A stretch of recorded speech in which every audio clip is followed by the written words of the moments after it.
fine.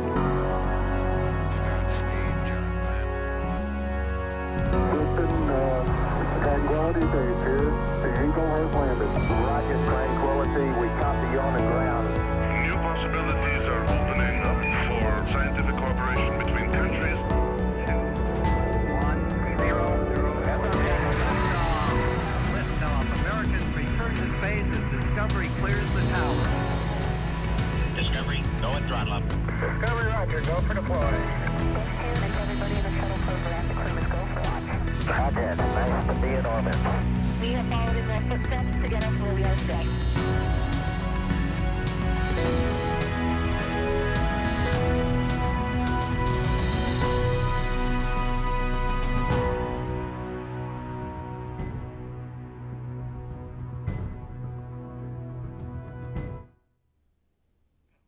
Good afternoon and welcome to NASA's Kennedy Space Center in Florida. I'm Joshua Finch of NASA's Communication. We're here to discuss NASA's SpaceX Demo 2 mission. Teams from NASA and SpaceX just completed the flight readiness review, and we're joined by participants who can tell us more about that review. We'll first start with our presenters. First, we have NASA Administrator Jim Bridenstine, NASA Associate Administrator Stephen Jersick, Kathy Leaders, Manager of NASA's Commercial Crew Program, Kirk Shireman, Manager, International Space Station Program, Benji Reed, Director of Crew Mission Management at SpaceX, and Norm Knight, Deputy Director at NASA's Johnson Space Center Flight Operations. We're going to begin with opening comments from our presenters, and then we'll turn it over to questions. We're going to start with NASA Administrator Jim Bridenstine, who does have to leave a little bit early during today's briefings. So we'll start with Mr. Bridenstine. Well, thank you, Josh, and it is good to be here at the Kennedy Space Center. We are obviously in the media room where we have had many conferences before. I remember fondly Demo 1. I remember fondly the launch abort test, and this room was absolutely packed. And here we are today in an empty room talking to cameras, and all of us are 6 feet apart. And of course, we all walked in here with our masks on, and of course, what we are doing here today exemplifies what we were doing in the launch readiness review.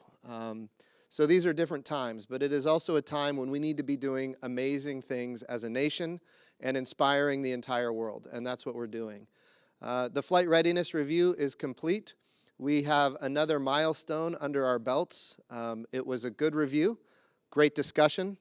I think everybody in the room was very clear that now is the time to speak up if there are any challenges, and there were conversations that were had that were very important to be had. But it's also true that at the end, as each system and subsystem was considered, at the end we got to a go. So we are now preparing for a launch in 5 short days. So. I want to say it's good to be here at the Kennedy Space Center.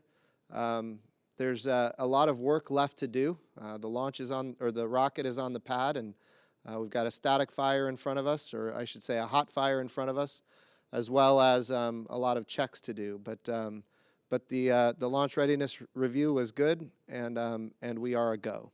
So with that, Josh, I'll turn it back over to you. Thank you. And now we'll go to Stephen Jersick. Thank you, Josh. So first I want to say it was an honor to chair the first flight readiness review for a crew transportation system developed in the U.S. In 9 years. So I definitely was honored, and I was humbled to be the chair of the flight readiness review for the SpaceX Commercial Crew Demo 2 flight. Like Jim said, it was an excellent review. I knew going in that the team was ready. We were ready to do this review, and they absolutely demonstrated that during the review. Day and a half of really good presentations, really good discussions, and we accomplished what we needed to accomplish to determine that we are ready for flight. There are no significant open issues, I am happy to report. In the end, it was a very, very clean review. There's just the planned forward work to get done. There's quite a bit of it between now and launch. but we are ready to launch on Wednesday, May 27th at 4:33 p.m. And it's a credit to the team, the SpaceX NASA team, for their hard work and dedication to get to this point. One thing I mentioned in the flight readiness review was this team represents the values of NASA. Safety, they have been laser focused on safely launching Bob and Doug into space, getting them to the space station and returning them home safely. Teamwork, I've never seen a team work together this effectively to conquer the challenges to get to this point. Integrity in everything they've done. I've just been so impressed with the openness and frankness of all our discussions, which is really critical to get to the point we're ready to launch. And then excellence. If you were in the flight readiness review and heard the briefings from the engineering team, just incredible engineers, and they demonstrated the excellence that we expect from both SpaceX as well as NASA. And I could not be more proud of the team. So thank you very much, Josh. And we'll now go to Kathy Leaders. Kathy? Wow. Oh, a really big day for the joint NASA SpaceX commercial crew team. I am so grateful for the NASA and SpaceX team who have dug deep and worked so hard to get us to this point. We have a tremendous team, and I'm very, very proud of them. I'm proud of the opportunity we had to be able to present to the agency our readiness and then have them agree. So very, very proud of the team, very proud of the team and the culmination of their work. I'm in awe that I get to lead this team. It's really an honor. But we're not done. You know, we talked a few weeks ago about we got to do this right. And we got to launch Bob and Doug. We got to make sure they're taken care of on orbit. And we got to make sure they get home. And we are committed to do that. And we're going to stay vigilant over the next few days. We still have a static fire. Jim, you did get that right. It is a static fire. And tomorrow we have also another really important event. It's a dry dress. It's kind of our last run through with the crew to make sure that we're really ready to get ready for launch. And then we have our final launch readiness review on Monday.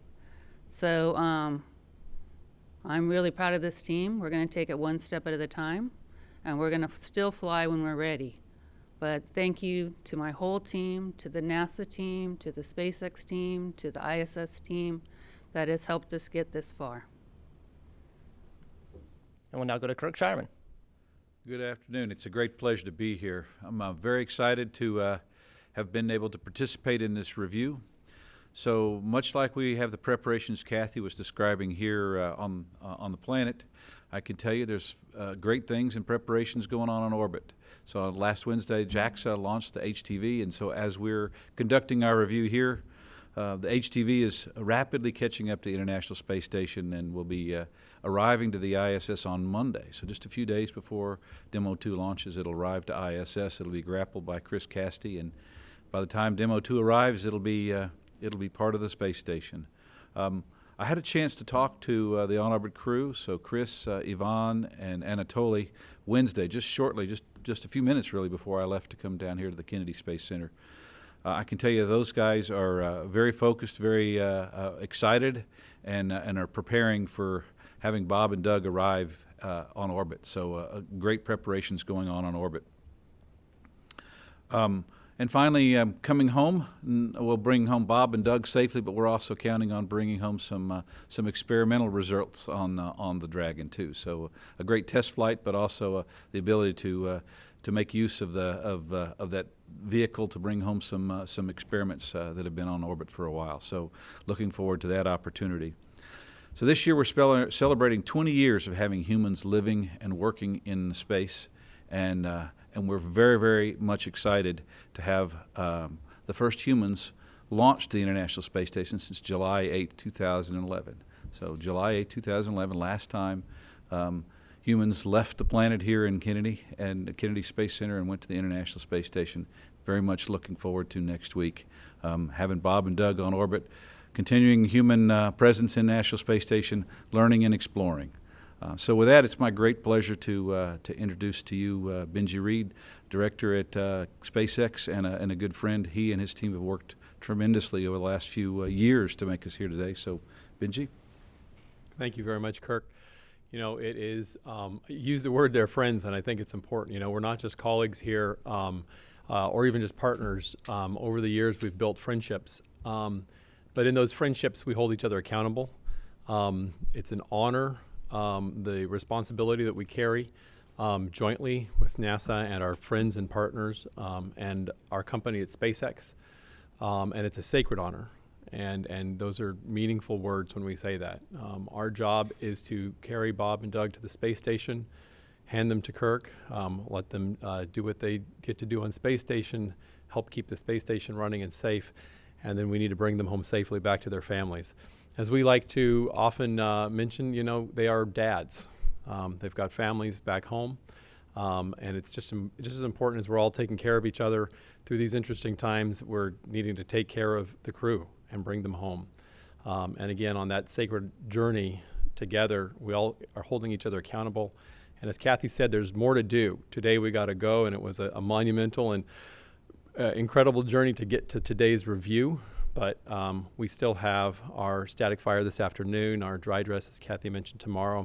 And then we have our own launch readiness review, which NASA will be attending and with us just before launch to ensure that we're really ready. But just to talk a little bit about what got us in the, recently to today, we've got a few photos. Thought might be nice to bring up. There's Dragon getting ready to be transported from where we prepare the vehicles over to the hangar. We can go to the next shot. And there's Dragon and Falcon mated together, ready to roll out to the pad. We'll go to the next shot. And there they are. They're in the transport erector. The barn door is open. The door to the hangar is open, and Dragon is ready to leave, heading up to the pad. And there they are, erected on the pad.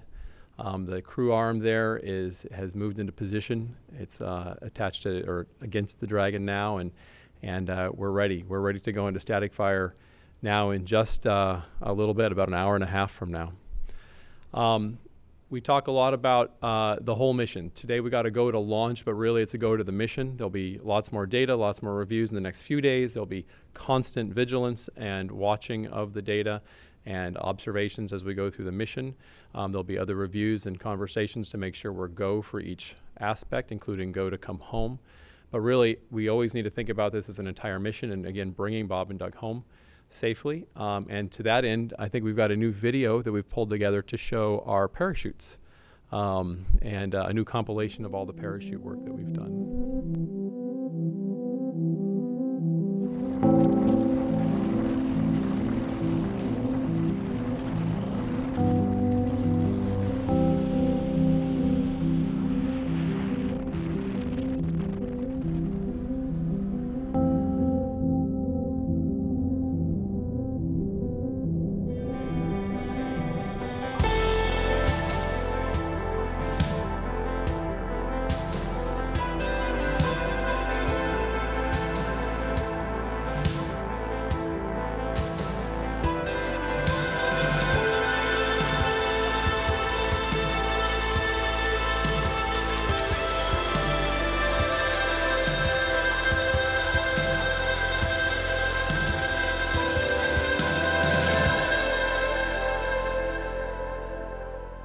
That last shot there is a beautiful image of the capsule coming home from our Demo 1 test. It is so incredible being here at Kennedy Space Center, the home of launching astronauts from space, of American astronauts from American soil on American vehicles, and we get to do it again in just 5 days. And so on behalf of all the teams working Dragon and Falcon and our hardware and software teams and everybody in our factory, all the way to our operations groups, we are honored to be that NASA has trusted us with this endeavor, that Bob and Doug trust us, and we're excited to do it. Thank you very much. And now we'll go to Norm Knight. All right. Well, it's a real honor to be here with you this afternoon. It was a fun 2 days, very long days. But from a crew perspective, this review was fantastic. We're satisfied with the discussions that were had, the thoroughness and the readiness of folks coming in and having the necessary discussions to assure that Doug and Bob are safe. And again, it's crew safety, vehicle safety, and test flight objectives in that order as far as the discussion goes with respect to risk and how that risk is managed. So we're very satisfied with that, and we're very thankful for the teams, not only at SpaceX, but across the agency with engineers and safety engineers and integration folks that have really pulled together to make this a success. So again, it was a really good day.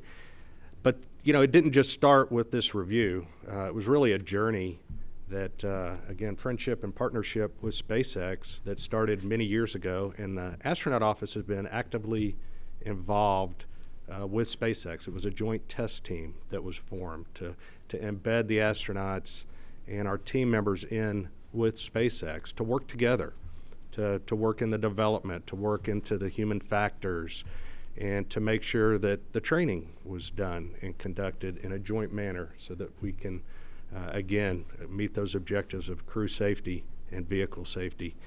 That was done very well. That was a great journey. A lot of folks were involved with that, and it was very successful.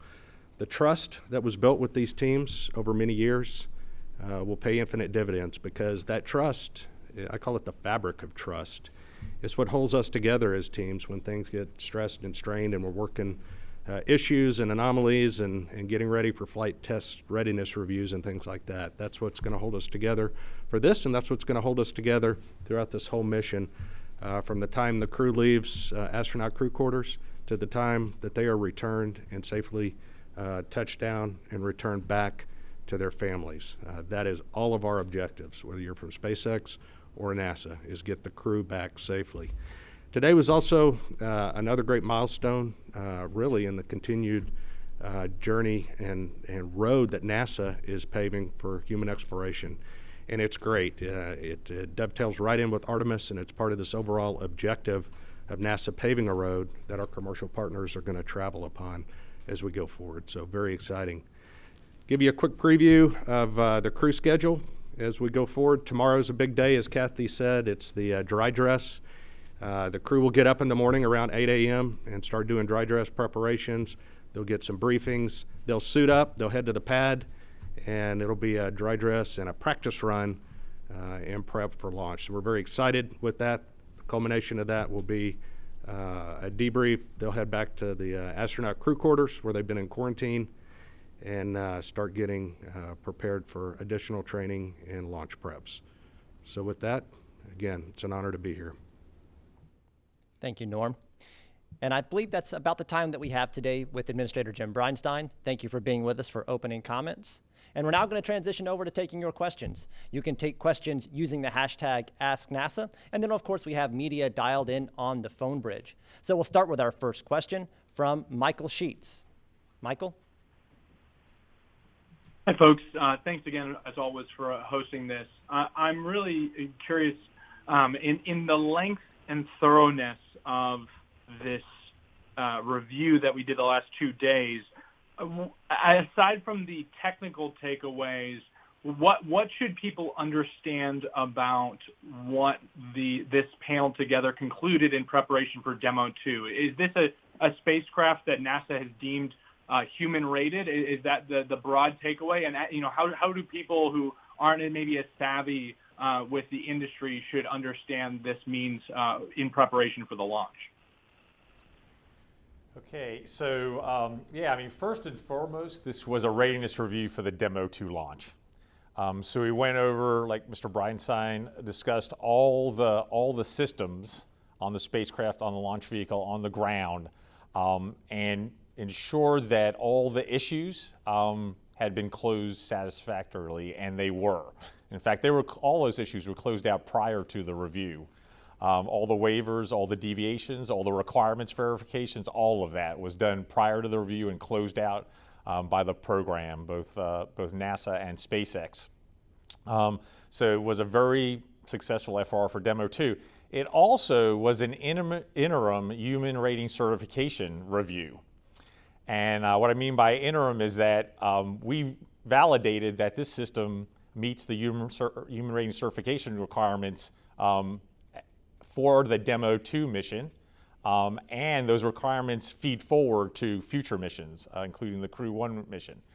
We will have a final human rating certification review after Demo 2 and before the Crew 1 mission, just to certify the relatively small set of design changes between the Demo 2 system and the Crew 1 system.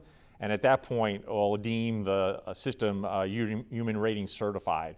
But today's review and the interim human rating certification went a long way to certifying the system for crewed flight. And our next question is from Marina Corin from the Atlantic. Marina? Hi, everyone. Kirk, this is a question for you. Last year, before the uncrewed demonstration flight, there was some disagreement between you and your Russian counterparts about the capsule's approach to the ISS, which of course was resolved before launch. Did any officials from Roscosmos provide any dissenting opinions this time around on anything?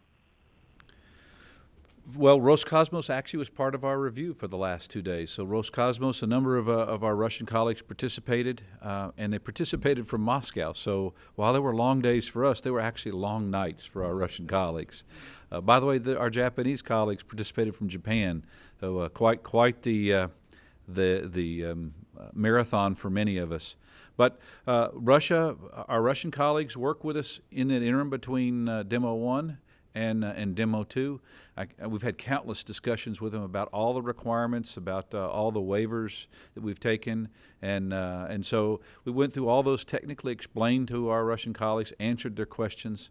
And finally, a big shout out to SpaceX. One of the big concerns that Roscosmos had was a very, very remote possibility of a failure, but if that failure occurred, it could cause damage, perhaps even catastrophic damage to the ISS. SpaceX said, we understand and we'll make a modification. So SpaceX actually went out and made a modification to their vehicle between Demo 1 and Demo 2. So it was really some of all those things, great communication with our Russian partners, an outstanding effort on behalf of SpaceX to close that gap. And then the trust that we've built over the years to get us today. So Roscosmos participated, and they were go, and no concerns with that remaining issue. And our next question is from Stephen Clark from Spaceflight Now. Stephen? Hi, thank you for taking my question. I had a question, I guess, for Kathy leaders maybe. I know the commercial crew program requirement for the loss of crew risk is 1 in 270. I know there's reason not to look too hard at these numbers, but that, as I understand, was a requirement for the commercial crew program. Just curious where you ended up in the loss of crew number for this mission and what mitigations operationally or physically on the spacecraft you had to do in recent months or recent last year or two to get to that 1 in 270 requirement. Thanks. So we actually, between the SpaceX and operational controls, we actually were meeting our 1 in 270 requirement and it's not just a mission, it's an overall certification requirement. So, with all the work that we've been doing with SpaceX on the modeling, on the different aspects of their design, and obviously MMOD mitigation and inspection, that requirement was closed out acceptably. And our next question is from Tim Fernholtz at Quartz. Tim? Hello, everyone. Thank you for doing this, and good luck. 2 questions, if I might. One for Steve. I'm just curious, for those of us who haven't participated in a flight readiness review, can you give us like a tangible example of the kind of back and forth that might happen in that room? And, does it get down to the engineers on a specific subcomponent area, or is it at a more high level? And for Benji, I'm just curious, I know it's hard to put an exact number on this, but can you talk about how SpaceX has invested in developing the Crew Dragon alongside taxpayers? Thank you all. So, you know, a big part of a flight readiness review is reviewing and accepting the risks. Whenever we fly, there are going to be residual risks. Kathy and Benji and their team did a great job along the way in these many years of identifying risks, understanding them, mitigating them through design changes and operational controls, to the point where we were able to accept a lot of them, most of them, along the way. So an example of one that we've been that the team has been working on over the last 6 months or so were the Dragon parachutes. So we established a little while ago that the original chute designs did not have adequate margin based on some knowledge we had gained through testing about how the chutes deploy and the loading on the chutes. So SpaceX stepped up and did a new chute design, and we had to qualify that new chute design to higher margins than we had the previous chutes.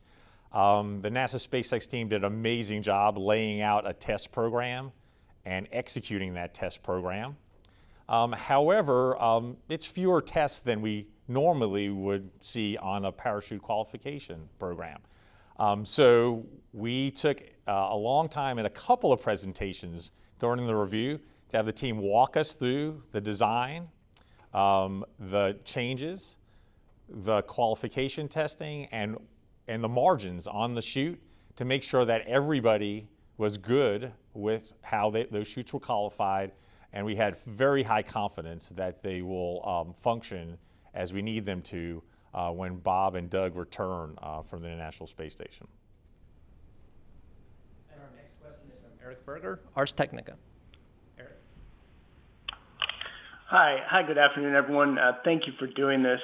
I guess the question maybe for Kathy, you know, it's been a little more than a year ago when there was the accident, when they were testing the Super Drago thrusters, and it was a pretty visceral image of what happened on the pad there, and at the test pad. And I'm just wondering, did you think we would get here a year later to where we're ready to launch crew now after that accident? Well, I've been doing this for a really long time. I told somebody I feel like an old lady now after kind of working vehicle development now for 14 years. And don't ever underestimate the value of a failure, right? I've learned that when I look at over my career, when we've made the biggest progress, it's been in learning from a failure and then using that as a step function to move you to the next level. So, but you also should never underestimate how much work it is for you to overcome it, right? So we always had a plan. We had a plan that we were trying to fly, you know, potentially by the end of December, but we weren't going to fly until we're ready, until we worked through all the testing and everything we needed. So I look back on last April, and the static fire was really for us to get ready for our in-flight abort test that was supposed to happen in June. And I think that was a real blessing for us. We learned a ton about our system and have made a spacecraft and expanded the knowledge of materials in NTO systems to an extent that give us a real sustained understanding of our systems and further robustness of the new design that we have. So last April, I probably wasn't thinking I was going to be flying in a year, but you know what? You can never sell this NASA and SpaceX team short, and they've always accomplished miracles for me, and I'm very, very proud of them right now. Thank you, Kathy. And I think I skipped over one question for Benji about how SpaceX has contributed. Benji, do you want to answer that question from Tim Fernholz? Great, sure, absolutely. So I can't, give you the exact dollar amount. There's, proprietary and competitive reasons why we can't. But I can tell you absolutely that SpaceX has invested heavily into this partnership and into the development of, Dragon and Falcon. If If you go all the way back to the days when we were developing our Falcon 1 vehicle, it's the fundamental systems and processes, and even a lot of the development of the engineers and team that created Falcon 1 are still working on the program today. And then you fast forward and you look at the development of Falcon 9 and Dragon, again in partnership with NASA under the COTS program and the cargo programs, and then continuing through now to the Crew Dragon. The partnership is definitely a two-way street, and we've put a lot of time and energy and finance into that effort to ensure that we're ready to fly, as we will be in 5 days. A lot of what you should look at is you see the workforce that we've developed, you see the technologies that we've developed to ensure that we're ready to fly. Another element I think it's important to pay attention to is kind of the I won't say pioneering, because we weren't the first to do firm fixed price contracting, but I think we've been champions, is a good word, of firm fixed price contracting from the beginning. Fundamentally, this is about saying to the taxpayer, hey, there's something you want us to do. Here's how much we're going to charge for it, and we're going to go do it for that amount of money. And that's in some ways, I think it used to be a pretty revolutionary concept, and I think we've shown that is a very effective tool for getting the best value to the government, to NASA, and to the American taxpayer. And as is recently reported, estimated that this program overall will have saved NASA, maybe $30 to $40 billion at least. And that's a significant thing to think about and see how we continue. Again, those firm fixed price contracts and the kind of partnership and truly open partnership where we work together allows that kind of savings to happen, and that kind of ability for NASA to invest in more things and do other programs. Our next question is from Lauren Grush at The Verge. Lauren? Hi, thanks for doing this. I was wondering if you could go through all the possible abort scenarios for this flight. At which points are the aborts available, and how does that put constraints on when you can launch, notably whether, how big of an area do you need to consider on launch day? Thanks. Sure, I'll talk a little about that, and then Norm, if you wanted to add anything to it as well. But I think that the number one of the key requirements of this program is to have an abort system, and we want to develop our vehicle to have this integrated abort system, what we call the launch escape system. Those are the Super Dracos on the vehicle, the Super Draco engines, and it's a very effective system that we hope we never ever have to use. It's sort of like the airbags in your car, or the ejection seat in a jet plane. You put a lot into it, you test it, and you make sure it's going to work, and then you hope you never ever have to use it. In 2015, we did our pad abort test to demonstrate that we could escape from the pad and into the water, come down safely into the water with the astronauts. And then again in January of this year, we did the in-flight abort test, launched on a Falcon 9, and initiated the launch escape system mid-flight in some of the roughest moments of the launch, and demonstrated again that launch escape system can bring the vehicle down and bring the crew home safely to the water and then be able to be recovered. You asked the question about when is it available. It's really available almost the entire time. One of the goals of this system is to not have any blackout periods where you really can't, where that system doesn't function. And that's a big step in the history, the evolution of using these systems.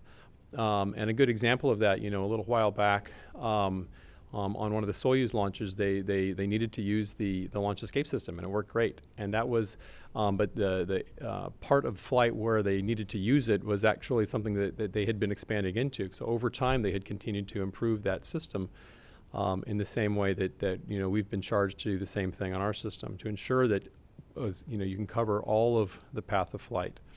You asked about weather and what we might look for, and that's a really important point. And I didn't mention it earlier, but I think it's important to talk about weather coming up here for launch day.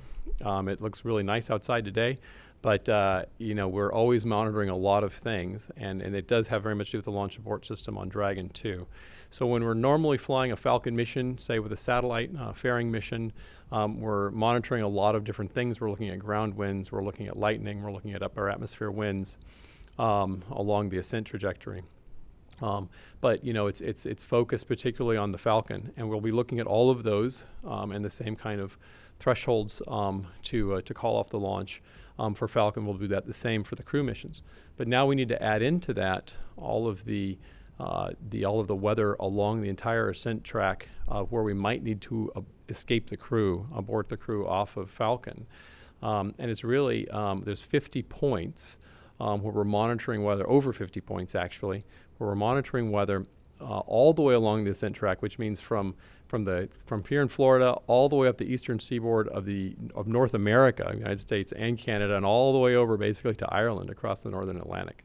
We'll be monitoring that weather, and along that way we're monitoring a lot of the same things. We're looking at winds, we're looking at lightning, we're looking at precipitation, and we're actually looking at waves. We're looking at wave velocity and wave height, because we need to make sure that if the crew had to come down in a launch escape scenario, that they would come down in a sea state that would keep them safe, and that the rescue forces would be able to come and get them.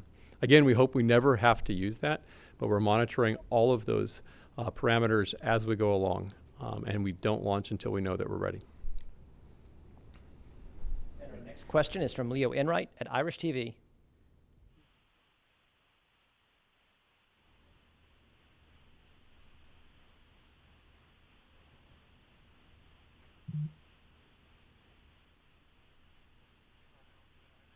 All right, and it looks like we lost that connection, so we'll go to Irene Klotz at Aviation Week. Irene? Thanks, Josh. My question's for Benji Reed. Given what you've learned working with NASA on commercial crew for all these years, how much faster do you think SpaceX can get to crew flight with Starship? So that's a great question. Although I have to say that our focus today, of course, is on Demo 2. And my focus particularly has been on the commercial crew program. Super excited as we develop Starship and develop that in partnership with NASA in the contracts that we're already working, the programs are already working with them. Again, it's a process. And I would say, though, that just looking at the development of the NASA SpaceX partnership from the cargo days now through the crew days, having worked together and understood each other and influenced each other, we've learned a lot from NASA, and we've taken a lot from them, and I think we've given back, and I think NASA has grown and changed in ways that are valuable and productive for them as well. And I think that every time you do this together, it's going to get better. We'll get more efficient and do better. And I was just chatting with the director of Marshall Center, and talking about some of the new programs that we'll be working on with them there too for Starship, and we're excited. We're excited to continue that partnership and make it work better and more efficient, and always safer and more reliable. And our next question is from Mike Wall, space.com. Mike? Thank you all. This is a question about kind of what the next steps are going forward up between now and actually launch day. I'm just mostly curious about what do you need to kind of tick off on during the review this coming Monday that you guys didn't talk about during the flight readiness review. So that's probably for I guess Benji, what's Monday's review going to look like, and how it's going to be different from what's already been discussed? Launch readiness review is ultimately the final check to make sure that everything that was open, any open issues or concerns, that those have been answered. Anything new that we may have discovered, again, has been closed and answered. But particularly, it's really an assessment of the data, right? We'll have done our static fire that we're doing here shortly this afternoon. We'll have done our dry dress rehearsal with the crew. And that's a ton of data. Really, really important that all of our engineers, and they're all on deck and ready to go right now. And for the next few days through the weekend, they will be analyzing and look at all the data and all the observations that are made. And launch readiness review is to go again across all of the teams and every person and say, are you ready? What did you learn? What came out of the data? Are we ready to go? And our next question is from Emery Kelly, Florida Today. Emery? Hey, folks. Thanks for doing this. I appreciate it. Administrator Bridenstine mentioned, over the course of the past 2 days, folks could speak up if they had any questions, and I know you mentioned the discussion between the Russians and the issue resolved between Demo 1 and Demo 2, and I know you discussed parachutes. I'm curious if there was anything else that came up yesterday and today that maybe led to some longer discussions that sticks out. Thank you. Yeah, so the other two kind of technical special topics we had was the NTO titanium compatibility issue that was discovered during the Dragon hot fire test back in April.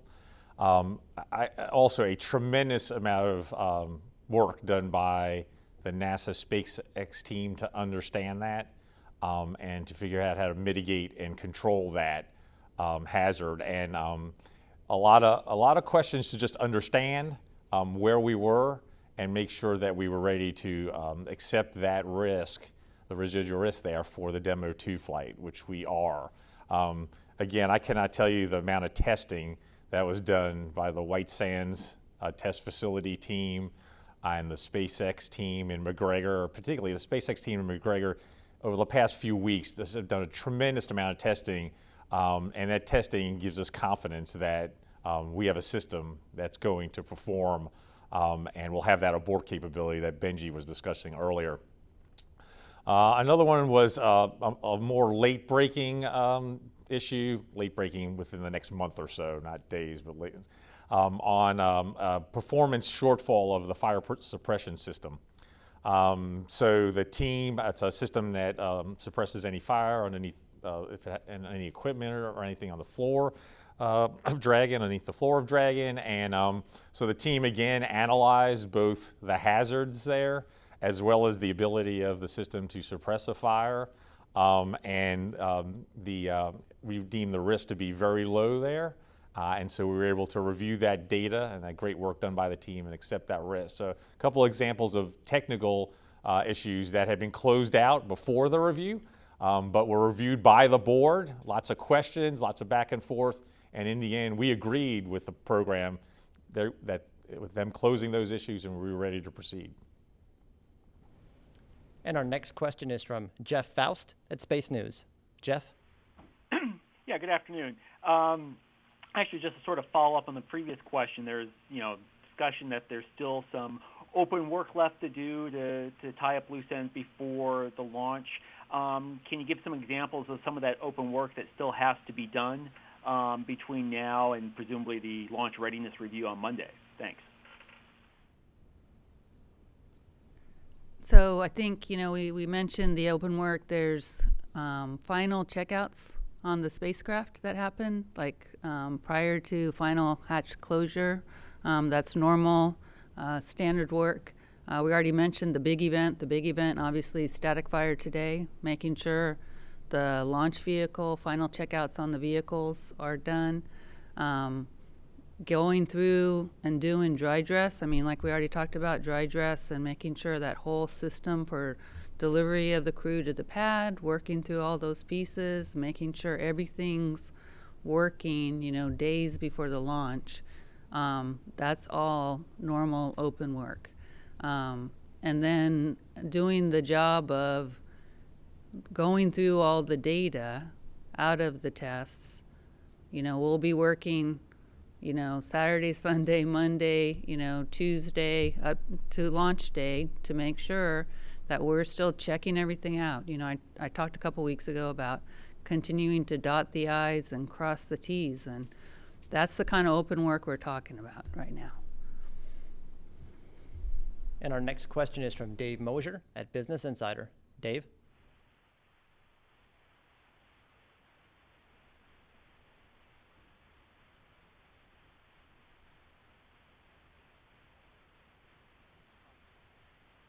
And our next question will actually be from Jackie Goddard with the Irish Times of London. Jackie? The Times, yes. Hello, thank you. My question, I think, is for Kirk. Earlier this week, there was a report from Sputnik, the Russian government news agency, that quoted Roscosmos officials saying that they were monitoring increased benzene levels inside the space station. They stressed there was no threat to crew and that the concentrations didn't exceed the exposure limit. But can you tell us what that's all about? Was it any focus of conversation at the review? And does it raise any potential for concern with sending 2 additional crew up? Thank you.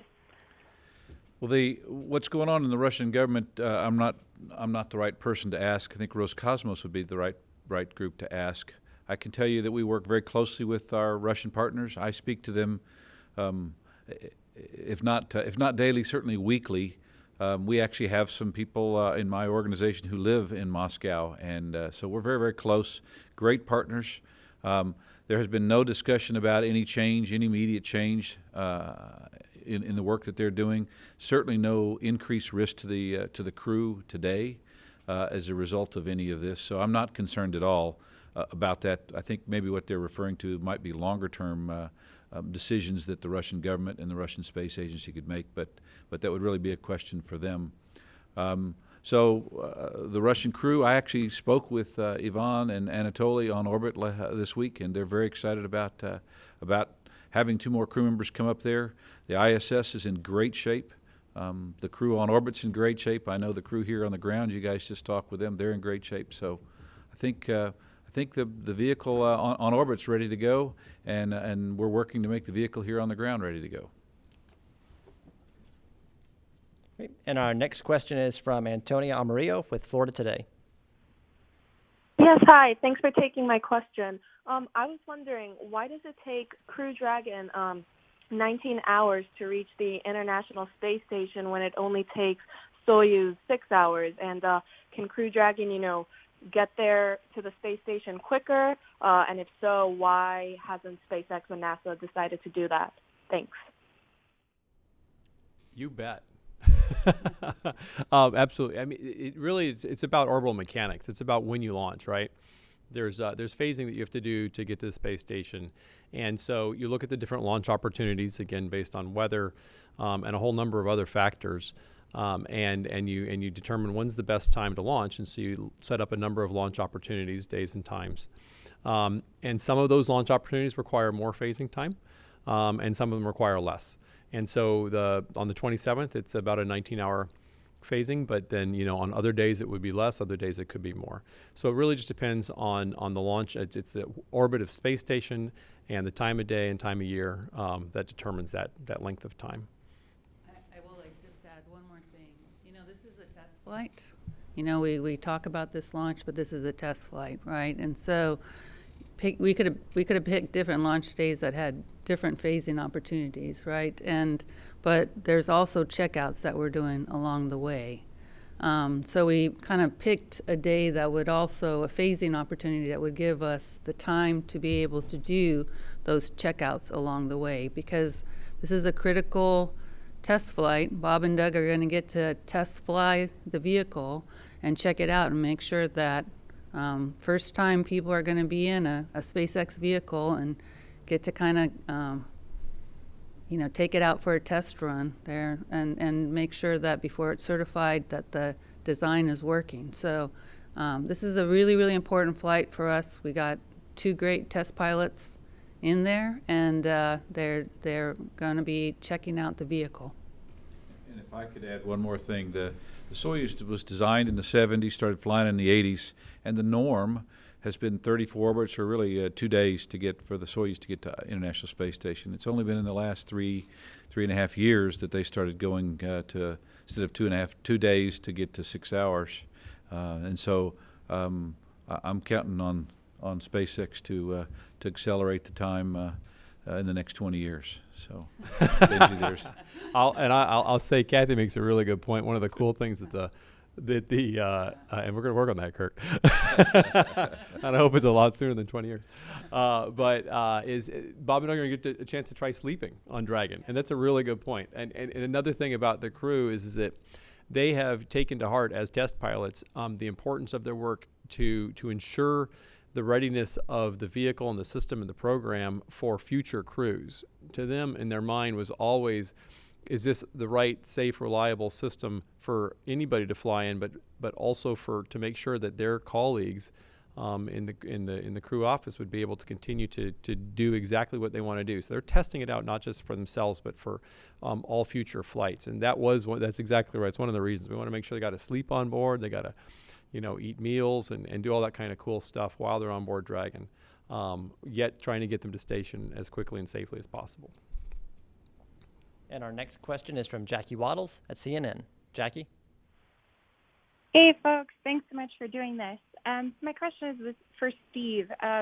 So with Doug Lavero leaving the HAO this week, Steve, I know you took over Doug's role in this review, and I was curious if you had to do any additional preparation to assume that role, and if that last-minute change created any challenges over the past couple of days. Yeah, actually, I've been conducting agency-level reviews of the Commercial Crew Program for the last 2 years as the Associate Administrator, as part of my chairmanship of the Agency Program Management Council. So every 2 to 3 months, Kathy has come in and briefed agency leadership, including myself, on the program. All the issues and challenges, the resolution of them, or paths to resolution. So those reviews, prepared me really well to step in and chair the Flight Readiness Review, as well as, I think, quarterly, the Aerospace Safety Advisory Panel reviews the Commercial Crew Program, and Kathy makes a presentation to them. I think I've sat in on all or most of those reviews also. So given all that, I was well prepared. I also want to stress that there was a series of really great reviews leading up to the Flight Readiness Review. It wasn't just this one review. So there are engineering reviews of each system on Dragon and on Falcon by the engineering teams. They were a little concerned about doing those virtually versus face-to-face given COVID-19, but the feedback I got was that those reviews were very effective. Then there was the Station Operations Readiness Review by Kirk. Very good, successful review. There was a Flight Readiness Review by SpaceX, led for their purposes. There was a Flight Test Readiness Review led by Kathy and the team, and that led up to the Flight Readiness Review. So I sat in also on some of those reviews. So I felt very, very prepared to chair the review. And so don't think there were any significant challenges in transitioning from Doug to myself and chairing the FRR. And our next question is from Marcia Dunn, Associated Press. Marcia?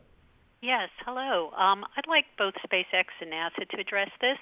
All space flight is risky, but this is a true test flight. And I'd like to a big picture from you on just how risky, how dangerous this mission is that Bob and Doug are about to embark on. I'm not looking for statistics or numbers, but just in your guts, what are you feeling about the dangers and the risks of this whole endeavor? Thank you.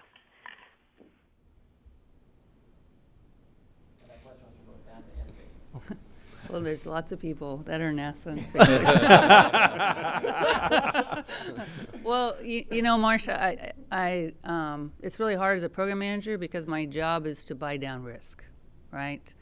And for the last, with Steve laid out, really for the last 5 years as program manager, that's what I feel like I've been doing.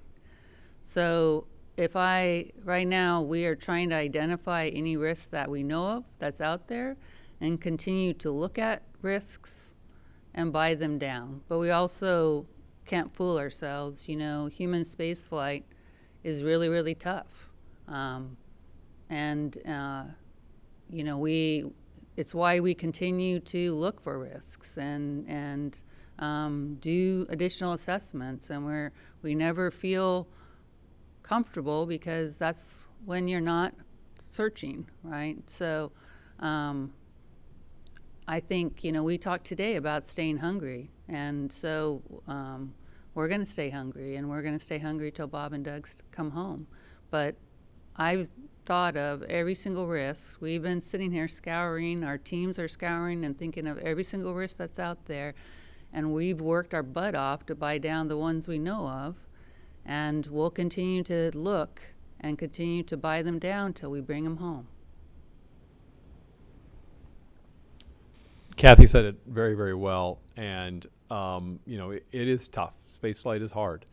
But because of that, we search ourselves and search our souls. We encourage each other, in our partnership with NASA and SpaceX, but certainly within our company.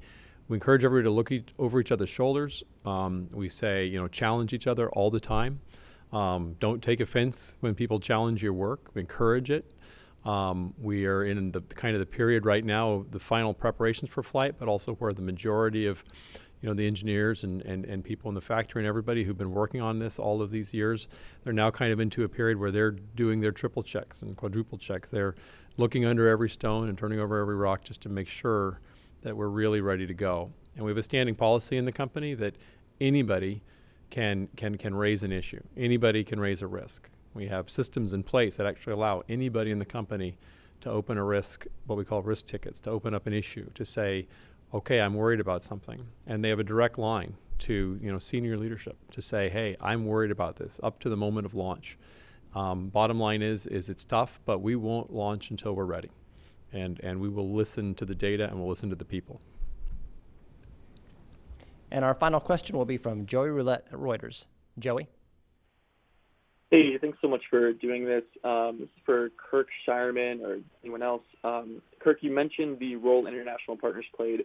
I was wondering if you could give some examples of the response and any concerns raised by those international partners, specifically Roscosmos, in regard to this review. And then for Benji Reed, will any data from this mission inform Starship design or Starship missions in the future? And would Starship ever do any test flights like this one to the space station? Thanks. From an international partner standpoint, it's really interesting. One is we're a partnership, and we expect all our partners, astronauts and cosmonauts, to fly on these vehicles, on the SpaceX vehicle. So they have a very vested interest. In this particular test flight, there are no international partners. But the very next flight, there will be. And so all the international partners were participating along the way because they know that their crew members will be flying on this vehicle, number one. Number two is it's docking to the International Space Station, and all those countries have made huge investments in that vehicle. We want to make sure that we're not risking the investment in that vehicle up there, or, by the way, their crew members who are living on board the International Space Station. So all along, very, very interested. The difficulties here, one, of course, I talked a little bit about time zones. That's always a difficulty. But we also had export control. So when we develop a vehicle here in the United States, all that technology is not allowed to be exported from the United States. So we have to live within those laws. And finally, there's proprietary data. So if the data was allowed to be exported, but it was SpaceX proprietary, then we would have to redact that data.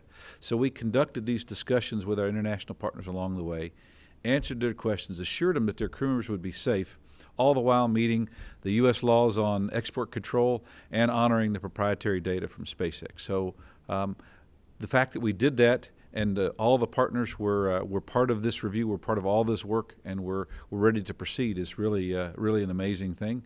So we're very, very happy about that aspect. Benji? Sure. And just kind of following up real quick first on what Kirk said, it's exciting for us to get to work with international partners as well. We've had that opportunity on the cargo program from the early days because, again, they jointly run the space station and are partners in that. So coming up and bringing cargo, we had to work with them. And getting to work with the partners and work with all kinds of people around the world is exactly what we want to do. We want to send all kinds of people to space. And ultimately, this mission coming up and everything we're doing is to open that new chapter in the space age, and ultimately make life multiplanetary. That's what we want to do, and it's exciting to do it and see after this mission, what more missions we'll be doing with the space station and with others. In terms of the data, will this inform data on Starship or other programs? Absolutely. Data is data, and we love it. We love data. We want to learn. We want to learn from everything we do and apply it wherever we can to be safer, to be more reliable, to be more efficient. And again, ultimately be able to take lots and lots of people into space. Thank you. And now we'll go back for some final closing comments from Steve Durzik. Steve? Hey, thanks, Josh. So, I just want to reiterate that we had a very successful flight readiness review in that we did a thorough review of all the systems and all the risks. And it was unanimous on the board that we are go for launch. It is really exciting to be launching American astronauts on American rockets for American soil from Kennedy Space Center for the first time in 9 years. I know it's been a long, really challenging road, and I just cannot tell you how proud I am of the NASA SpaceX team for all their talent, hard work, dedication, and perseverance to get to this point of 5 days from launch. I could hardly, I am incredibly excited and can hardly believe it. So yeah, we want you to join us, most of you virtually, unfortunately, given the situation, on Wednesday, March 27th at 4:33 p.m. When we're going to send Bob to Doug to the International Space Station and dock 19 hours later, and they will become part of the next ISS expedition. So with that, we'll conclude the press conference.